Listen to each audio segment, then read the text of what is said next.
Hey, how's it going? Little story time. I wasn't planning on making this video, but I had to test this lavalier and the camera was right there and I thought, hey, might as well. So let's jump right into it. I know you're here for the 5 rules, but we've got to get one thing squared away. This is a precursor to the 5 rules. Get a clipboard. On the clipboard, make a to-do list. Clipboard is great. You can put anything on a clipboard, write anything down, write notes. To-do lists are great, so you won't lose track of what you got to do in the day.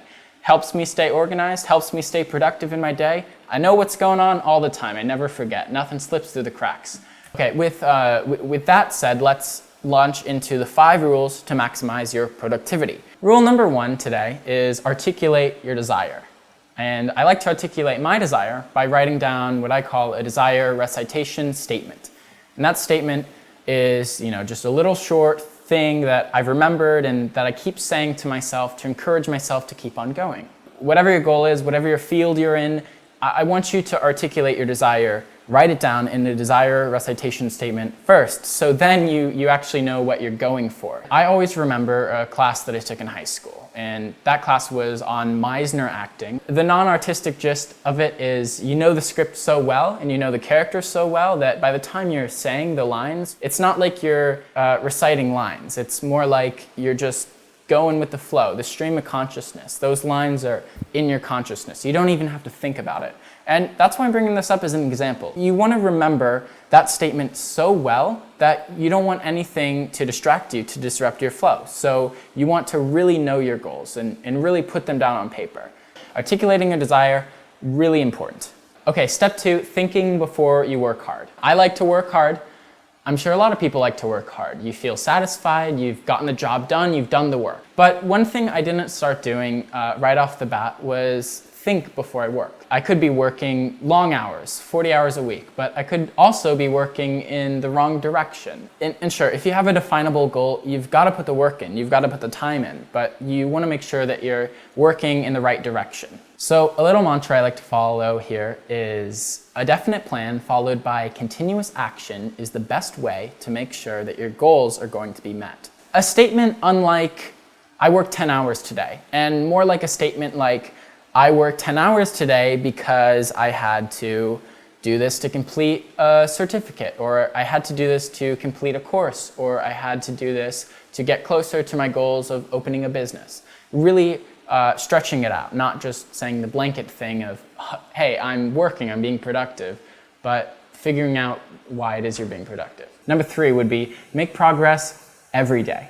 I don't want to go to bed without thinking that I didn't get somewhere or get one step closer to achieving my goals. Something that is strictly tied to the desire from the desire recitation statement. I want to think I furthered myself some way. We all get in ruts, and I've gotten in a lot of ruts where for me it's with video. I don't engage in video enough. I don't film every day and I don't practice on my skills, and often enough I come across Instagram or social media and I see other people doing really cool stuff, and I think, wow, what am I doing? And I also think, well, remember that time when I did that shoot 6 months ago and it was really awesome? Man, I wish I was doing stuff like that again. So that's in the rut where you're thinking back or you're thinking forward. You're not thinking in the moment, thinking, what can I do right now to get myself further? And that jealousy aspect of seeing what other people are doing with something that you are interested in comes to my 4th step, which is define your own success. I applaud my friends for the successes that they have, but their success doesn't mean that I failed. And if they're sharing success in some other facet of life, that doesn't mean that I have to upend what I'm doing and follow their passions. It's following my own goals. I remember in high school there was a little clique of filmmakers, and I come from a really sporty town, so there's a lot of adventure filmmaking and hiking and skiing. Now, I wasn't ever really into that, but I thought by hanging out with them and by creating with them that's what I had to do. I have to make these adventure films and go out and film my friends skiing and stuff. And as it turned out, I wasn't really passionate about that, meaning I didn't really get far in it, meaning that I wasn't really good in it. So I started to feel really negative towards myself until I realized that, hey, That's not my thing. The thing's great for my friends, but it's not great for me. I'm more interested in narrative filmmaking and dramatic lighting and studio setups and things like that. So define your own success, find out what works for you, and you can applaud your friends and your family and your heroes and your idols and people you look to, but figure out what you're doing for yourself.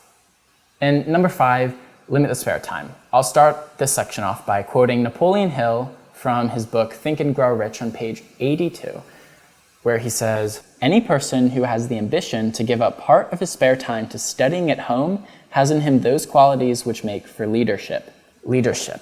I really enjoyed this book. I read it recently, and there's a lot of great stuff in there. Now, leisure is all good and fun, but I try to limit the amount of time that I spend watching TV or movies or fictional books or consuming anything that isn't really giving me value back. I'm not gonna really sit down and watch a movie if there's not something that I can take from it. If I'm watching a film, I'm focusing on reverse engineering the scene that I'm seeing. The point is, I've taken something which would usually be considered a leisure activity, and I've turned it into a learning opportunity.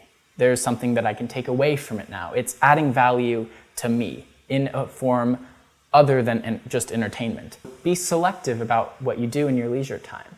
Okay, everyone, that's it for today. If you enjoyed this video, make sure to give the like button some love and tell your parents all about me. And also click that notification bell.